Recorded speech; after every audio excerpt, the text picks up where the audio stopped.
तो फिर सेमीफाइनल आपका उनसे होगा। चले वो तो जब होगा, अभी फाइनल हार जाएगी। अभी तो फैसला आसान नहीं है यार, इसका मतलब अभी तो वेस्ट इंडीज से जीतना है। जिस तरह ये टेप बॉल की तरह क्रिकेट खेल रहे हैं तो मेरे ख्याल है कि तो सेमीफाइनल से भी बाहर हो जाएगी टीम। ये नाजरीन, ये प्रेडिक्शन हम देना निकाल के हम रख लेंगे।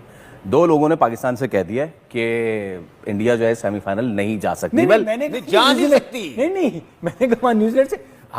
मैंने ये बोला है कि अगर सेमीफाइनल न्यूजीलैंड से पड़ गया इनका, क्योंकि न्यूजीलैंड अगर अपने ग्रुप से पहले पे हो गई और सेकंड पे हो गई तो इनसे सेमीफाइनल पड़ेगा। अगर न्यूजीलैंड सेमीफाइनल में पहुंच गई तो क्या फिर इंडिया के मैच की बात कर लेते हैं। इंडिया और वेस्ट इंडीज बासित भाई 2016 के बाद पहली बार सेमीफाइनल में पहुंचेगा अगर जीता।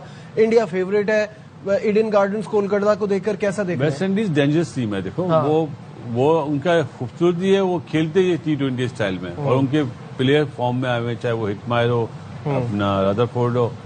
शाई होप परफॉर्म करना बहुत जरूरी है। ठीक है, ओपनर्स का परफॉर्म करना बड़ा जरूरी है। देखा जाए ऑन पेपर इंडिया की टीम बहुत बेहतर है, कॉन्फिडेंस है, come back 250 run West Indies ने भी किए हुए हैं, लेकिन इस वक्त देखा जाए reality India much better. Shahid भाई 30 सेकंड्स रह गए और वेस्ट इंडीज के मैच को कैसा देख रहे हैं?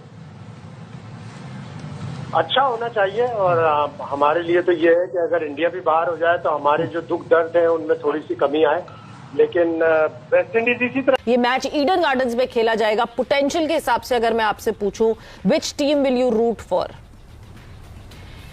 सवेरा होम क्राउड का बहुत एडवांटेज होता है, लेकिन सामने जो ऑपोजिशन है वेस्ट इंडीज, तगड़े प्लेयर हैं, ग्राउंड बाउंड्री बड़ी है, बड़ी शॉटें मारने के काबिल हैं वो लोग।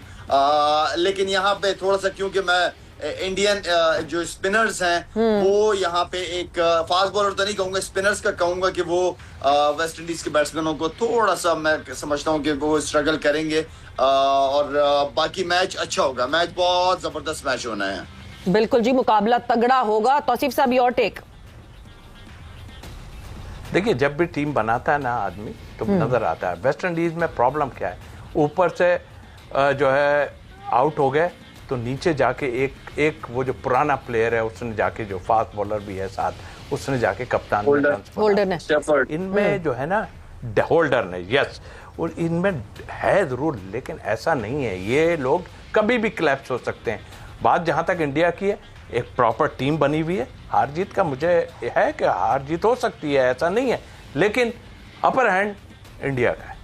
अपर हैंड डेफिनेटली इंडिया का है, जिस तरह की परफॉर्मेंस। चक्रवर्ती अगर जिस दिन जैसे साउथ अफ्रीका ने उस दिन उनके खिलाफ बहुत शानदार क्रिकेट खेली, पावर हिटिंग के साथ, एक उनके स्किल्स रेडी थे to manage Varun Chakravarthy expertise. West Indies के पास भी वो मौजूद है, लेकिन एक एक्स फैक्टर अगर आपके पास बॉलिंग में आ जाए, जो कि कुलदीप की शक्ल है, अगर वो उसको आज खिलाते हैं, I think it will be good decision for India. लेकिन अभी तक उन्होंने खेला नहीं है। मेरा जो सबसे बड़ा कंसर्न है कि क्या वो उसको लाना चाहेंगे। अगर मैं सोचूं कि मेरी टीम के अगर एक थोड़ा सा ग्रे एरिया मुझे नज़र आ रहा है और वो सिर्फ ये है कि हमारी बॉलिंग एक्सपोज हो रही है या उतने रन्स करवा रही है जितने नहीं करवाने चाहिए, तो मैं क्यों ना एक विकेट टेकर लेके आऊँ अपनी बॉलिंग अटैक के अंदर, जो 6 ओवर के बाद मुझे 15 ओवर के अंदर 2 या 3 आउट करने की एबिलिटी रखता हो।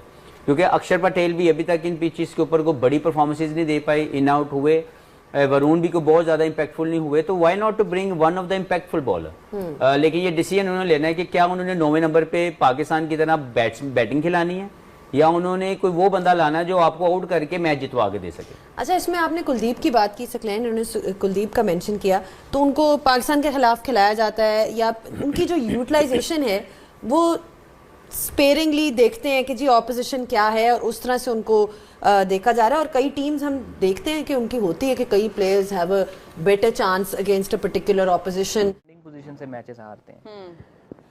अगर उन्हीं 36 रन की जगह हम 50 रन कर लेते तो उसका स्कोरबोर्ड प्रेशर इतना होता कि आपने जहां उनको 147 पे रिस्ट्रिक्ट करना था वो आपको 160 ऑड पे रिस्ट्रिक्ट करना होता, तो 13 रन का आपको लीवे। लेकिन फिर आपके कैप्टन ने पोस्ट मैच में बोला क्या कहा? एक और विकेट, क्या कैच है भाई। Oh my god, chase is gone as well. थोड़ा सा रन रेट सीधा हुआ था तो विकेटें गिरनी शुरू हो गई। ओह, एक और wicket. Bumrah has taken 2 in 2 25 balls के साथ विकेट आ गई थी। यस, 25 बॉल्स पे 40 रन करके आउट हो गए और अनस्टेबल रहे जब भी बात आती है मिडिल ओवर्स में। मिडिल ओवर वही कह रहा हूं ना कि ऑल्दो मैं इस चीज का कायल यकीनन हूं कि T20 में इतना फर्क नहीं पड़ता कि हमने 5 ओपनर ही खिलाए में बैटिंग लाइनअप है, बिकॉज ओपनर ने 20 ओवर खेलने होते हैं टेस्ट क्रिकेट में या वनडे क्रिकेट में, तो वो उतना मसला नहीं होना चाहिए कि वो किस पोजीशन पे आ रहा है। हाँ, उसका रोल थोड़ा डिफरेंट हो जाता है। तो अगर डिफरेंट फॉर्मेट है तो एज एन ओपनर मुझे तीसरे चौथे नंबर पे बैटिंग करनी पड़ रही है, तो मुझे उसके हिसाब से अपने आप को अडेप्ट करना है। बट देन अगेन आई हमारे ओपनर्स तो टेस्ट ही नहीं खेलते ना। आई रियली फील ना कि